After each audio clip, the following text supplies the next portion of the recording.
Cette semaine, dans Carnet de santé, qu'est-ce qu'une prothèse et dans quelle mesure sont-elles accessibles en Afrique? Une start-up au Mozambique trouve un moyen unique de produire des prothèses pour ceux qui en ont besoin localement. L'Organisation mondiale de la santé met en garde contre l'augmentation des cas de choléra dans le monde. De plus, une sage-femme au Malawi est célébrée pour avoir fait accoucher plus de 12 000 bébés. C'est dans cette édition de Carnet de santé.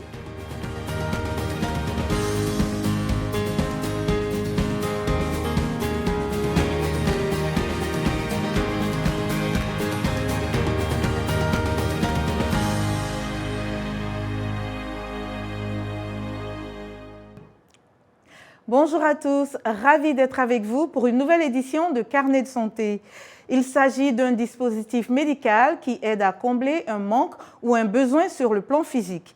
Une prothèse ou un implant prothétique est un dispositif servant à remplacer une partie du corps, comme un bras, une jambe et un cœur, dans le but de restaurer la fonction qui est compromise. Cela peut être dû en raison d'une malformation congénitale, d'un accident ou d'une amputation. De nombreuses personnes handicapées ont perdu un membre dans le cadre d'un traitement contre le cancer, le diabète ou une infection grave. Une prothèse pourrait également être une alternative à la chirurgie réparatrice. Les observateurs affirment que les progrès modernes dans le domaine des prothèses changent des vies dans le monde entier, de la conception d'impressions à faible coût à l'innovation à coût élevé. Mais beaucoup de personnes amputées n'ont pas accès aux prothèses, y compris en Afrique subsaharienne. Selon l'Organisation mondiale de la santé, environ 1 personne sur 10 seulement a accès aux prothèses dont elle a besoin en raison de problèmes tels que le coût élevé, le manque de sensibilisation, la disponibilité limitée et le manque de personnel. Partons tout de suite au Nigeria, où une ONG recycle des prothèses et les donne gratuitement aux enfants dans le besoin. Plus de précisions avec Blanche Sanou. Crystal Chikbou et son mari ont d'abord refusé d'accepter un diagnostic impossible pour eux. Mais lorsque leur fille Bella a commencé à demander pourquoi elle ne pouvait pas marcher comme ses amis, les parents se sont sentis obligés de prendre la décision difficile de la faire amputer et lui faire porter une prothèse. Après, Crystal a décidé de partager son expérience en créant la fondation Irede qui donne gratuitement des centaines de prothèses recyclées aux enfants au Nigeria. Avant, personne n'avait pensé à partager son histoire ou pouvoir retracer son propre vécu. Mais quand tu traverses une épreuve comme celle-ci, un enfant avec une malformation congénitale qui a eu la jambe amputée, cela te fait réaliser l'importance de partager. Tu te dis que d'autres personnes peuvent s'identifier à ce que j'ai vécu et du coup, c'est comme si tu aides les autres. Bazi Kazim est né sans son membre inférieur droit et a toujours marché avec des béquilles, ce qui a affecté son éducation, sa capacité à socialiser et à pratiquer son jeu préféré, le football. Il a reçu de la fondation Irede son premier appareil de prothèse. Kazim dit que ça l'aidera à se concentrer davantage sur l'école et à mieux gérer le poste de gardien de but lorsqu'il va jouer avec ses amis. Je suis content d'avoir cette jambe artificielle. Je vais l'utiliser pour jouer au football, pour marcher quand on m'envoie faire des courses ou aller à l'école. Je vais l'utiliser pour jouer avec mes amis et prier à la mosquée. J'en suis heureux. La fondation Irede reçoit d'anciennes prothèses de personnes handicapées devenues trop grandes pour les porter, parfois de donateurs ou de toutes les pièces recyclables pour produire une prothèse. Le nouvel appareil peut coûter environ 2 500 à 10 000 $ et selon l'âge ou le taux de croissance de l'enfant, il doit être changé tous les 9 à 18 mois. La mère d'un enfant handicapé témoigne. Quand la prothèse a été donnée, ça a été la joie parce qu'il m'a dit « Maman, je suis sortie, je suis allée acheter des choses tout seul. Même quelqu'un a fêté son anniversaire aujourd'hui et je suis sortie pour prendre des photos. » Ainsi, vous pouvez voir l'expression de la joie même en lui. La fondation Irede aide également les adultes dans le besoin.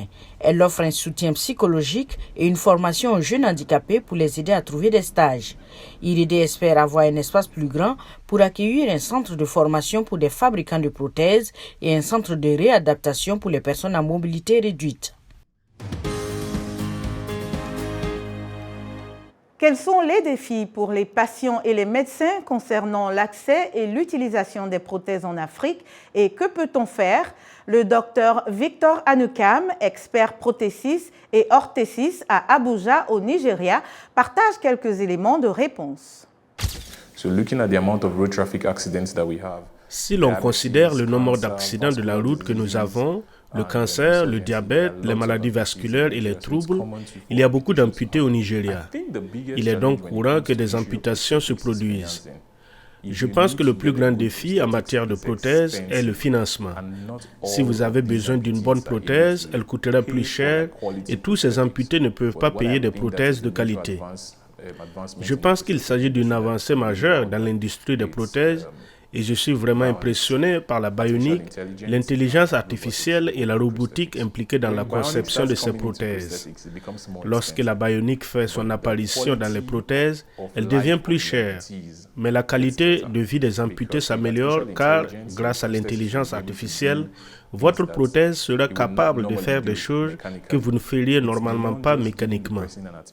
Il ne s'agit pas seulement de donner à la personne un membre artificiel. C'est ce qui se passe dans l'esprit de la personne et au-delà. Ce qui se passe dans l'esprit de la personne, c'est la réadaptation à l'activité quotidienne. Donc, l'une des choses que j'ai découvertes est que chaque amputé devrait passer par une psychothérapie ou une formation en psychoéducation. Après la psychologie, vous obtenez des prothèses.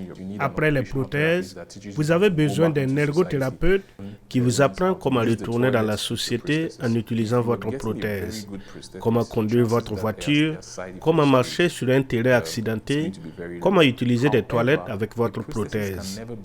Si vous recevez une très bonne prothèse, il y a très peu de chances qu'elle ait des effets secondaires. Cependant, une prothèse ne peut jamais être à 100% parfaite. Elle ne sera jamais comme ce que le Créateur a fait. Donc, ça ne sera jamais comme ça. L'autre aspect de la question est que parfois, il y a des sensations comme une fatigue mentale qui vient avec le fait de ne pas porter de très bonnes prothèses et cela peut être épuisant. Donc, mon meilleur conseil que je donnerai à toute personne amputée est d'être à l'aise avec ce qui vous est arrivé. Donc, ne pas se sentir mal à l'aise, accepter que ce soit arrivé, combattre la situation dans votre tête, puis obtenir la prothèse et la vie sera facile pour vous. Vous pouvez faire tout ce que toute personne normale pourrait faire en portant la prothèse.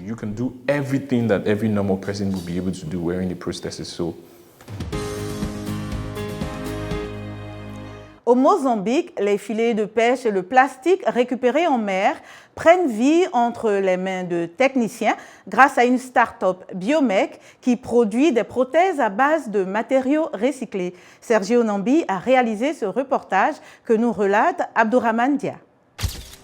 Le projet était motivé par l'amour de l'environnement et le besoin d'aider un ami. Martha Outela a décidé de collecter les ordures jetées à la mer et de redonner le rêve à de nombreuses personnes à travers Biomec, une start-up qui crée des prothèses à base de filets de pêche et du plastique recyclé. L'idée de Biomec est née lorsque malheureusement un ami très proche a eu un accident de voiture et il a eu d'immenses difficultés à avoir accès aux prothèses, soit à cause des prix, du temps de production et même de l'accès à ce service spécifique. Mais en même temps, il participait à des campagnes de collecte de plastique le long des plages de Maputo et nous nous sommes rendus compte qu'il y avait une sorte de vide entre la collecte de ces matières et la recherche de ce qui pourrait être une seconde vie. Je pense que nous avons eu un moment eureka et nous avons commencé à considérer ce plastique comme une solution à un meilleur accès aux prothèses. Pour transformer les filets de pêche et autres plastiques collectés en mer en prothèses, Martha compte sur la collaboration de 11 autres personnes. Les jeunes achètent du matériel auprès d'associations et de groupes de nettoyage des plages. Tout le processus commence lorsque nous avons ces filets de pêche collectés en mer. Ensuite, ces filets de pêche sont lavés, traités et passés dans une extrudeuse. L'extrudeuse transforme essentiellement ces filets de pêche en filaments, qui est ce matériau. Ensuite, cela passe par un ensemble de logiciels qui nous permettent d'avoir le moule aux dimensions exactes. Et enfin, nous avons les prothèses qui sont produites par l'imprimante 3D. En plus d'être respectueux de l'environnement, le processus de fabrication de prothèses de Biomec a un délai d'exécution de 24 heures. Biomec a été créé il y a environ 1 an et demi et au cours des 12 derniers mois, 500 prothèses ont été produites. Le plastique représente 85% des déchets marins dans le monde selon un rapport des Nations Unies sur le climat et l'environnement en 2021. Le document note également que dans les sources d'eau, ce type de pollution peut provoquer des changements hormonaux, des troubles du développement, des anomalies de la reproduction et même des cancers. L'OMS indique que les cas de choléra ont augmenté cette année, en particulier dans les lieux de pauvreté et de conflit. Au moins 26 pays ont signalé une épidémie de choléra et le taux de mortalité moyen jusqu'à présent cette année a presque triplé par rapport à la moyenne sur 5 ans. Le choléra se propage par la consommation d'aliments ou d'eau contaminée et peut provoquer une diarrhée chronique. Bien que la plupart des personnes touchées présentent des symptômes légers ou inexistants, la maladie peut tuer en quelques heures si elle n'est pas traitée. Pendant ce temps, les autorités soudanaises ont mis en quarantaine des réfugiés au camp d'Al-Tuneba, dans l'est du pays, après la détection de 3 cas de variole du singe, portant le nombre total à au moins 17 dans tout le pays. Les autorités disent avoir restreint les déplacements des réfugiés en dehors du camp et n'autorisent pas de nouvelles personnes à y entrer afin d'empêcher la propagation de la maladie dans d'autres zones. Le mois dernier, le Soudan a identifié des cas de monkeypox dans la capitale Khartoum et dans les provinces du Darfour et de Kassala. Depuis 14 ans, la célèbre sage-femme Charity Salima du Malawi a fait accoucher au moins 12 000 bébés sans décès. Il s'agit d'un fait rare dans un pays au taux de mortalité maternelle et néonatale élevé. Joséphine Chinele à Lilongwe au Malawi raconte. C'est avec la voix de Nani Talani. C'est lundi. Il est 8 heures du matin et Charity Salima, 63 ans, est déjà dans sa clinique. La clinique pour femmes d'Achikondi est prête et pleine d'espoir pour accoucher de bébés en bonne santé. La plupart des femmes enceintes ici n'ont pas les moyens de se rendre aux principaux établissements de santé publique du district Bwaila et Kamuzu Central et encore moins de payer les services de maternité des hôpitaux privés. Située dans le bidonville de la zone 23 de la capitale du Malawi, Lilongwe, la clinique a servi les femmes nécessiteuses des environs avec des services de maternité gratuits. Je suis restée longtemps dans cette communauté. Nous savions qu'il y avait une sage-femme ici et parfois les femmes enceintes venaient la nuit pour demander de l'aide. Elles pouvaient frapper à la porte à tout moment. J'ai pensé que c'était une vocation pour moi de faire quelque chose pour la communauté. Le taux de mortalité maternelle au Malawi est de 439 décès pour 100 000 naissances vivantes. Le taux de mortalité néonatale est de 29 pour 100 000 naissances vivantes. Mais Charity Salima est allée contre toute attente et a réussi à assister les femmes à accoucher 12 000 bébés sans un seul décès. Par la grâce de Dieu, tout se passe bien. En tant que sage-femme, vous devez avoir des yeux pour voir, un nez pour sentir et des oreilles pour entendre. Il faut toujours s'en assurer. Vous savez que nous sommes guidés par notre effort délibéré qui est de dire qu'à cette heure, cette dame devrait accoucher. La clinique Achikondi fonctionne principalement grâce au soutien de sympathisants.